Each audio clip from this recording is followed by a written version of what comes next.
In today's video we're going to be diving into the fascinating and highly relevant topic of the Montreux Convention and how it impacts the geopolitics of the Black Sea region. To start with an interesting fact, the Montreux Convention actually prohibits aircraft carriers from entering the Black Sea.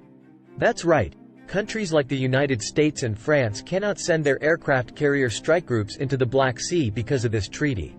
It significantly limits the naval power projection capabilities of non-Black Sea nations. Alright, so to understand why this treaty exists and why it matters, we need to go back in history a bit. In the aftermath of World War I, Turkey was worried about its vulnerable strategic position controlling access between the Black Sea and the Mediterranean. So in 1936, Turkey convened the Montreux Convention to lay out some ground rules about naval transit through the Turkish Straits. The signatories included Turkey, the Soviet Union, Britain, France, and others. Under the terms of the treaty, Turkey retained full control over the Turkish Straits but guaranteed free passage to merchant vessels in peacetime. It also allowed unlimited transit for warships belonging to Black Sea powers, like the Soviet Union and Romania at the time. However, ships not belonging to Black Sea states faced major restrictions. Non-Black Sea nations can only send light warships, like destroyers and frigates, through the straits and are limited on aggregate tonnage and duration of stay. No single power can send more than 9 warships at a time, or have total tonnage over 15,000 tons. And they can only stay for 21 days.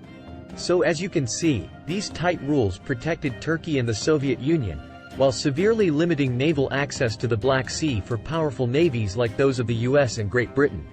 This kept the Black Sea as a Soviet-dominated zone during the Cold War. Now fast forward to today, and the Montreux Convention continues to have a huge impact on regional geopolitics and tensions. Let me give you a couple interesting examples. First, let's look at Russia's annexation of Crimea from Ukraine in 2014. This instantly gave Russia control of both sides of the Kerch Strait, the only entrance into the Sea of Azov and an important access point to Ukrainian ports like Mariupol. Russia took advantage of this and built a huge 12-mile bridge over the Kerch Strait connecting Crimea to mainland Russia.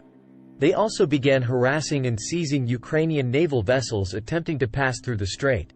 Clearly, Russia is leveraging its geography and the Montreux Convention to put pressure on Ukraine.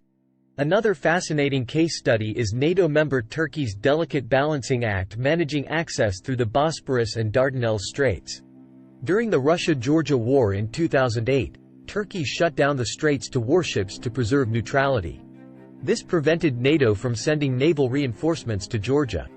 More recently, Turkey's purchase of advanced Russian S-400 missile defense systems led to sanctions from the US and NATO. But Turkey is so strategically vital that NATO can't afford to kick them out, creating quite the conundrum. So as you can see, the Montreux Convention adds all sorts of complexity and unintended consequences to Black Sea geopolitics.